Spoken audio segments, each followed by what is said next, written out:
ప్రభు అయిన యేసుక్రీస్తు నామములో చేరి వచ్చిన ప్రియులైన మీ అందరికీ నా హృదయపూర్వక వందనాలు తెలియజేస్తున్నాను. ప్రియులరా, మరి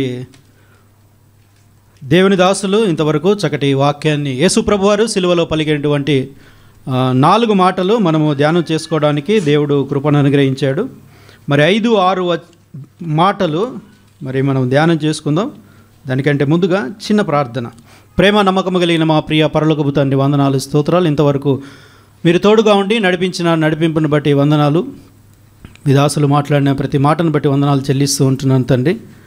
ఈ 5వ మాట 6వ మాట మేము ధ్యానం చేస్తుండగా నిలబడిన నన్ను జ్ఞాపకం చేసుకోండి. మానవమాతృని శక్తి లేనివాడిని, బలహీన్ని, మట్టివాడిని మరొకసారి మీ పాదసందులో ఒప్పుకొనుచు వినబడుతున్న మాటలన్నీ కూడా మా అందరి హృదయాల్లో మంచి నెలన పడిన విత్తనాలుగా ఫలింపచేయమని యేసుప్రభు వారి పవిత్రమైన నామములో ప్రార్థన సమర్పిస్తున్నాము తండ్రి, ఆమేన్. ప్రియులారా, మరి యేసుప్రభు వారు సిలువలో పలికినటువంటి 5వ మాటను మనము ధ్యానం చేసుకుందాం. యోహాను గారు రాసినటువంటి సువార్త 19వ అధ్యాయం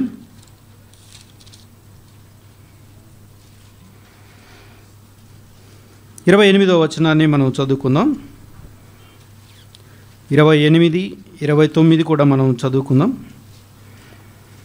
అటు తర్వాత సమస్తము అప్పటికి సమాప్తమైనదని యేసు ఎరిగి, లేఖనము నెరవేరినట్లు నేను దప్పుకొనుచున్నాను.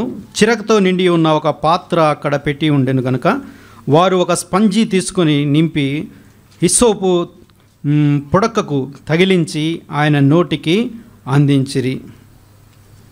30వ వచనం కూడా చదువుకుందాం. 2 మాటలు మనం ధ్యానం చేసుకోవాలి కనుక.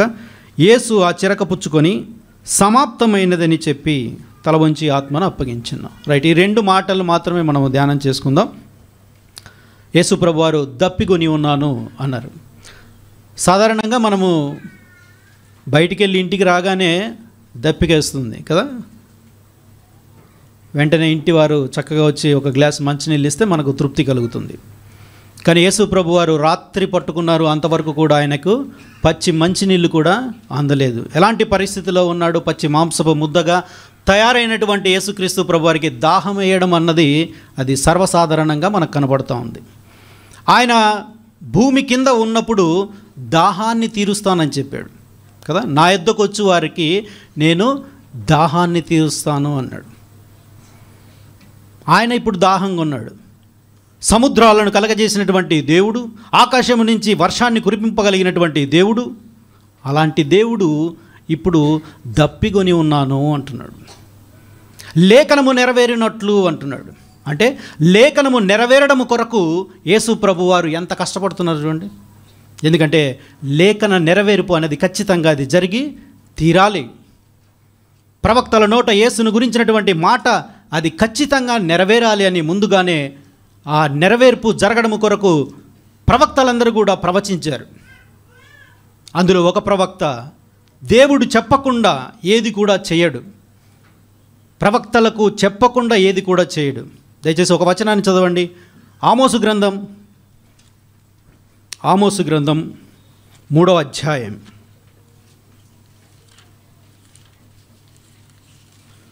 3వ అధ్యాయము 7వ వచనాన్ని దయచేసి చదవండి. 7వ వచనం. తన సేవకులైన ప్రవక్తలకు తాను సంకల్పించిన దానిని బయలుపరచకుండా ప్రభు అయిన యెహోవా ఏమీయూ చేయడు. అంటే దేవుడు ముందుగానే ప్రవక్తలకు ఆయన ఖచ్చితంగా చెబుతాడు. జరగబోయే సంగతులను ముందుగానే ప్రవక్తలు చెప్పారు, వారు ప్రవచించారు. ప్రవచించినటువంటి ప్రవచనము ఖచ్చితంగా నెరవేరాలి కనుక ఆ నెరవేర్పు కొరకు ఆయన దప్పికొని ఉన్నాడు. దావీదు గారు కూడా ప్రవచించారు. ఒక మాట చూడండి, 69వ అధ్యాయము, కీర్తనల గ్రంథం 69వ అధ్యాయం 21వ వచనం దయచేసి చదవండి. ఈ ప్రవచన నెరవేర్పు గురించి దావీదు గారు ముందుగానే ఎలా ప్రవచించారు? వారు చేదును నాకు ఆహారముగా పెట్టిరి, నాకు దప్పికైనప్పుడు చిరకను త్రాగనిచ్చిరి అన్నారు. ముందుగానే ఎవరు? దావీదు గారి గురించి కాదు ఈ మాట. రాబోయే తరములలో ప్రభువారు పుడతారు, ఆయన లోకాన్ని రక్షించడానికి ఆ సిలువకు ఎక్కుతాడు, సిలువ మీద ఆయన ఈ మాట పలుకుతాడు అని ముందుగానే ప్రవచించారు. ఏ ప్రవచనమైతే చెప్పబడిందో ఆ ప్రవచనము ఖచ్చితంగా నెరవేరాలి. అలాంటి నెరవేర్పు కొరకు యేసుప్రభు వారు మాట్లాడుతున్న మాట, నేను దప్పికొని ఉన్నాను, నా దాహం ఎవరు తీరుస్తారు? ఇంతకీ ఆయన దప్పికొనినటువంటి ఆ దాహము ఎందుకు దప్పికొన్నాడంటే మన దప్పిక తీర్చడానికి. ఆయన వచ్చింది మన దప్పిక తీర్చడానికి ఆయన దప్పికొన్నాడు. మనందరికీ తెలుసు సమరయ స్త్రీ సందర్భంలో ప్రభువారు మాట్లాడినటువంటి మాటలు ఏ దప్పిక తీరుస్తానని చెప్పాడో ఒకసారి చూద్దాం. చూడండి, మొదటిగా సమరయ స్త్రీ దగ్గరికి వచ్చినప్పుడు యేసుప్రభువారు ఏమన్నారు? నాకు దాహమునకు ఇమ్ము అని యేసుప్రభువారు అడగడం మనం చూస్తాం. నాకు దాహానికి అని చెప్పినటువంటి యేసుప్రభువారు ఆమె దాహాన్ని తీర్చడానికి మాట్లాడతాడు. ఆ సందర్భంలో తెలిసిన మాటలు అయినప్పటికీ కొన్ని వచనాలు మనం చదువుకుందాం. చూడండి, యోహాన్ గారు రాసిన సువార్త 4వ అధ్యాయము 7వ వచనాన్ని మనం చదివితే, సమరయ స్త్రీ ఒక్కతే నీళ్లు చేదుకొనుటకు అక్కడికి రాగా యేసు నాకు దాహమునకిమ్ము అని అడిగాను. నాకు దాహానికి ఇవ్వు అని యేసుప్రభువారు అడుగుతున్నారు. ఆ నాకు దాహానికి అని చెప్పినటువంటి దేవుడు నీ దాహం తీరుస్తాను అని చెప్పి మాటలు మాట్లాడుతూ ఉన్నాడు. ఒకసారి మనము 13వ వచనాన్ని మనం చదువుదాం. ఆ సందర్భం అంతా మనకు తెలుసు కనుక. అందుకు యేసు, ఈ నీళ్లు తాగు ప్రతివాడును మరలా దప్పికొనును, నేనిచ్చు నీళ్లు త్రాగు వాడెప్పుడును దప్పి కొనడు. నేను వానికిచ్చి నీళ్లు నిత్య జీవమునకై వానికి ఊరెడు నీటి బుగ్గగా ఉండునని ఆమెతో చెప్పాడు. ఇందాక నీళ్ళేమో నాకి అన్నాడు, ఇప్పుడు నేను నీకు నీళ్ళు ఇస్తాను అంటున్నాడు. చూడండి ఎందుకు యేసుప్రభు వారు అంటున్నారు అంటే మన దాహాన్ని తీర్చడానికి వచ్చాడు యేసుప్రభు. నరుల యొక్క దాహాన్ని తీర్చడానికి ఆ కలువరి శిలువలో, ఆ మండు టెండలో ఆయన దప్పిగా ఉన్నాడు. తీరని దాహం, తీర్చబడే దాహం ఉంటున్నది. తీరని దాహం ఉంది. ఏంటా తీరని దాహం?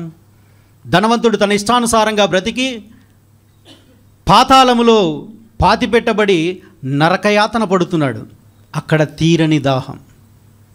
ఏంటా దాహం? తండ్రివేన అబ్రహామా, చిటికెన వేలుతో, ఆ లాజరు యొక్క చిటికెన వేలుతో నా నాలుకను తడుపు అంటున్నాడు. చూడండి, తీరని దాహం అది. ఒక గ్లాస్ మంచినీళ్ళే అని అడగట్లేదు, చిటికెన వేలు. ఎందుకు తండ్రివేన అబ్రహామా అని పిలుస్తున్నాడు? అంతకుముందు భూమి మీద ఉన్నప్పుడు ఏమైంది అంటే అవసరం. ఇప్పుడు అవసరం అలాంటిది. సాధారణంగా మన వాళ్ళు కూడా నరులలో కనపడేటువంటి తత్వం ఏంటి? ఎప్పుడైనా మనకి ఏదైనా అవసరం ఉందనుకోండి, అవసరం ఉన్నప్పుడు వాళ్ళ మాటలు ఎలా ఉంటాయి? అవసరం ఉన్నప్పుడు ఎలా ఉంటాయి చూడండి. అరే అలాగే ధనవంతుడు కూడా అక్కడ అవసరం ఎలాంటిది? తండ్రివేన అబ్రహామా, నువ్వు రావద్దు, లాజర్ని పంపి, నువ్వు రావాల్సిన అవసరం లేదు. లాజర్ చేత చిటికెన వేలుతో నాకు అంటే ఆ చిటికెన వేలుతో దాహం తీరిద్దా? తీరదు. తీరని దాహం అది, తీరని వేదన. అలాంటి వేదనకరమైన స్థలానికి మనము వెళ్లకుండా ఆ దాహాన్ని తీర్చాడు ప్రభువారు. ఆయన ఆ సిలువలో గొప్ప బలియాగం అవుతూ కూడా మాట్లాడుతున్నాడు, నేను దప్పిగొని ఉన్నాను. మన దాహాన్ని తీర్చడం కొరకు ప్రభువారు దప్పిగొని ఉన్నాడు. ఆయన యుద్ధకు వచ్చు వారికి ఆయన ఏం చేస్తున్నాడో ఒకసారి చూద్దాం. 7వ అధ్యాయం, యోహాన్ గారు రాసిన సువార్త 7వ అధ్యాయం 37వ వచనాన్ని మనం చూస్తే, 37వ వచనం 7వ అధ్యాయం 37వ వచనం చదువుతారా?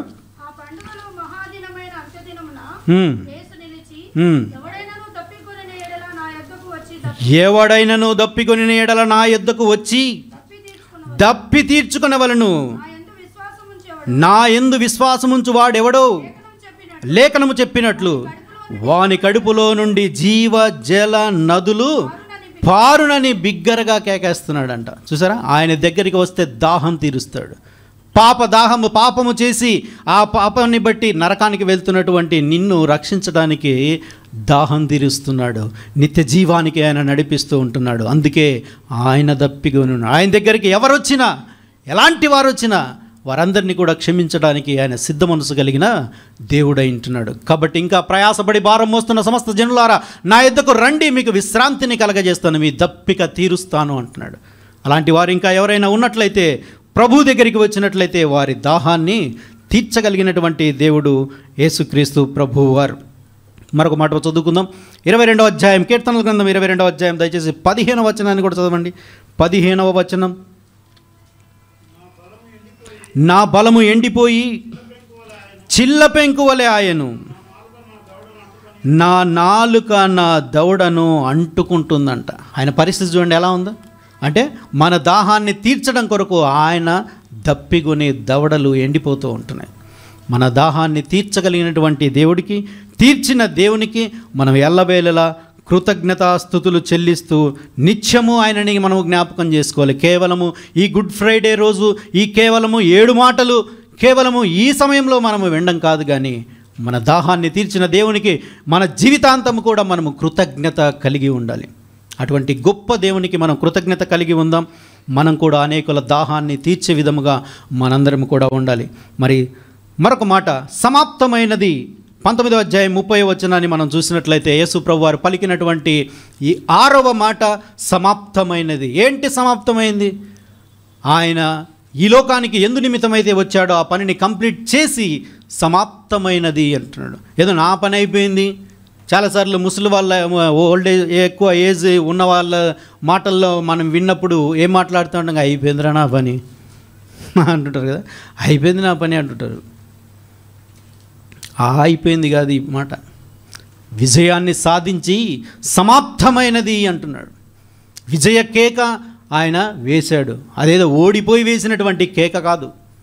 మేము కూడా స్పోర్ట్స్ ఆడేటప్పుడు మ్యాచ్ ఎలా ఉంటుందంటే, హోరాహోరీగా మ్యాచ్ జరుగుతూ ఉంటుంది. Point to point, neck to neck వస్తున్నప్పుడు ఇక చివరి పాయింట్కి వచ్చేసరికి మేము ఆ బంతిని కొట్టేటప్పుడు కేక వేసి బంతి కొడతాం. ఎందుకంటే విజయ కేక అది. అలా నేను నా జీవితంలో చాలాసార్లు కొట్టాను. అప్పుడు కేక వేస్తాం, విజయం మనదే అన్నట్టు కేక వేస్తాం. అలాగే యేసుప్రభు వారు కూడా ఇక్కడ సమస్తాన్ని కంప్లీట్ చేసి, తండ్రి తన చేతికి ఏ పని అయితే అప్పగించాడో ఆ పనినంతా కూడా ఆయన కంప్లీట్ చేసి ఆయన అంటున్నాడు సమాప్తమైనది అంటున్నాడు. ఏం సమాప్తమైనది? 17వ అధ్యాయం 4వ వచనంలో, చేయుటకు నీవు నాకు ఇచ్చిన పని నేను సంపూర్ణంగా నెరవేర్చి భూమి మీద నేను నిన్ను మహిమ పరిచితిని. నువ్వేం పని అయితే ఇచ్చావో ఆ పని నేను కంప్లీట్ చేశాను అంటాడు. సగం పని చేసి కాదు. సౌలు గారు సగం పని చేసి సమూయేలు గారితో అంటున్నాడు, అంతా చేసేసిన అంటున్నాడు. షడప్ అన్నాడు, అంతే. ఐసే షడప్ అన్నాడు. మారు మాట్లాడొద్దు సౌలు అన్నాడు. ఎందుకు? సగం పని చేశాడు. అమాలేకులందరినీ హతము చేయమంటే ఏం చేశాడు? కొన్నిటిని దాచిపెట్టాడు. అంత అయిపోయింది అన్నాడు. అలాంటి అయిపోవడం కాదు ఇక్కడ. యేసు ప్రభువారు ఆయన పుట్టుకను గురించి మాట్లాడితే, పుస్తకము చుట్టలో నన్ను గురించి వ్రాయబడిన ప్రకారము దేవా నీ చిత్తము నెరవేర్చుటకు నేను వచ్చి ఉంటిని అన్నాడు. నీ పనిని నెరవేర్చడానికే నేను ఈ భూలోకానికి వచ్చాను అన్నాడు.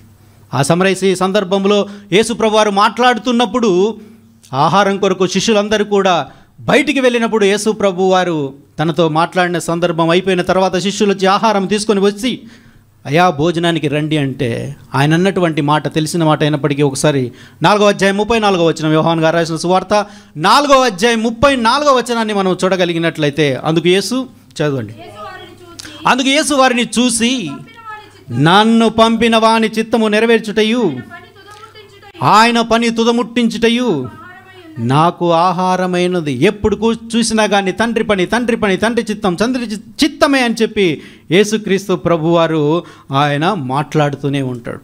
ఎందుకంటే నేను వచ్చింది ఆ పని నిమిత్తం. ఏం పని? ఏం పని నిమిత్తం వచ్చాడు? మార్కు గారు రాసిన సువార్త 1వ అధ్యాయం 38వ వచనంలో ఒక మాట చదవండి. ఏ పని మీద వచ్చాడు యేసు ప్రభువారు? మార్కు గారు రాసిన సువార్త 1వ అధ్యాయం 38వ వచనం, ఆయన ఇతర సమీప గ్రామములను నేను ప్రకటించినట్లు వెళ్ళుదము రండి. ఇందు నిమిత్తమే కదా నేను బయలుదేరి వచ్చాను. ఎక్కడి నుంచి? పరలోకము నుంచి ప్రభువు వారు భూలోకానికి బయలుదేరి వచ్చాను అంటున్నాడు. ఆయన ఎక్కడి నుంచి బయలుదేరి వచ్చాడో అక్కడికి వెళ్ళాలనేటువంటి ఆలోచన కూడా కలిగి ఉన్నాడు. యోహాను గారు రాసిన సువార్త 13వ అధ్యాయం 3వ వచనంలో, తండ్రి తన చేతికి సమస్తమును అప్పగించెననియు, తాను దేవుని దగ్గర నుంచి, చదవండి అన్నమాట, అప్పగించిననియు తాను దేవుని యొద్ద నుండి బయలుదేరి వచ్చెననియు, దేవుని యొద్దకు వెళ్ళవలసి ఉన్నదనియు యేసు ఎరిగి. చాలండి. అంటే ఏమి ఎరిగి ఉన్నాడు? నేను వచ్చిన పని కంప్లీట్ చేసిన తర్వాత తిరిగి మళ్ళీ నేను దేవుడి దగ్గరికి, తండ్రి దగ్గరికి వెళ్ళాలి అన్నటువంటి ఆలోచన యేసు ప్రభు వారు కలిగి ఉన్నారు. అందుకే నేను వెళ్ళే లోపే చేయాల్సిన పని ఏదైతే ఉందో దాన్నన్నింటినీ కూడా సంపూర్తిగా నేను నెరవేర్చాలి. సమయాన్ని సద్వినియోగము చేసుకున్న వారుగా యేసు ప్రభు వారు కనబడుతున్నారు. అందుకే పౌలు గారు అంటారు, దినములు చెడ్డవి గనక సమయమును పోనీయక అజ్ఞానుల వలె కాక జ్ఞానుల వలె మీరు నడుచుకోవాలి అంటాడు. ఈరోజు కూడా మనకిచ్చినటువంటి సమయంలో ఎంతకాలము దేవుడు మనకిచ్చాడో మనకు తెలియదు, కానీ ఉన్న సమయంలో దేవుడు మనకు కూడా ఆ పనిని అప్పగించాడు అన్నటువంటి విషయాన్ని మనము మర్చిపోకూడదు. ధర్మశాస్త్రాన్ని కంప్లీట్గా నెరవేర్చిన వాడుగా యేసు ప్రభువారు ఉన్నారు. అందుకే నేను ధర్మశాస్త్రంని కొట్టివేయటకు రాలేదు, కానీ దాన్ని నెరవేర్చడానికే నేను వచ్చాను అంటాడు. అంటే పాపం మీద విజయాన్ని సాధించాడు, మరణం మీద విజయాన్ని సాధించాడు. ధర్మశాస్త్రాన్ని కొట్టివేయకుండా నెరవేర్చడానికే యేసుక్రీస్తు ప్రభువారు ఆయన వచ్చిన వాడుగా ఉంటున్నాడు. సమస్తాన్ని కంప్లీట్ చేసిన వాడుగా కనపడుతున్నాడు. ఒక మాట చదువుదాం. రోమిలకు రాసిన పత్రిక 10వ అధ్యాయం 4వ వచనాన్ని మనం చూడగలిగినట్లయితే, విశ్వసించు ప్రతి వానికి నీతి కలుగుటకై. చూసారా, క్రీస్తు ధర్మశాస్త్రానికి సమాప్తి అయి ఉన్నాడు అంటున్నాడు. అంటే ధర్మశాస్త్రాన్ని ఆయన కంప్లీట్గా నెరవేర్చిన వాడుగా మన కంటికి కనపడుతూ ఉంటాడు యేసు ప్రభువారు. మరొక మాట రోమా 7:6 కూడా చదవండి. రోమిలకు రాసిన పత్రిక 7వ అధ్యాయం 6వ వచనం.